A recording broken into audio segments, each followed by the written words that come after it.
सांगली महानगर मराठी न्यूजमध्ये आपले स्वागत आहे। मणेराजुरी तासगाव रोडवर भीषण अपघात, अल्टो कार कॅनॉलमध्ये पडून 6 जणांचा दुर्दैवी मृत्यू झालाय।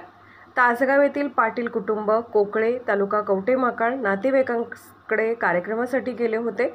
कार्यक्रम आटपून ते रात्रीच्या 12 वाजण्याच्या सुमारास तासगावकडे परतत असताना तासगाव मणेराजुरी रोडवर चिंचणी हद्दीत त्यांची ऑटो कार कॅनॉलमध्ये कोसळली। त्यामध्ये 6 जणांचा दुर्दैवी मृत्यू झालाय। एक महिला गंभीर जखमी आहे। मृतांमध्ये राजेंद्र पाटील, राजाराम पाटील, सुजाता राजेंद्र पाटील, राजू विकास पाटील, प्रियंका खराडे, ध्रुव पाटील यांचा दुर्दैवी मृत्यू झाला असून एक महिला गंभीर जखमी झाली आहे।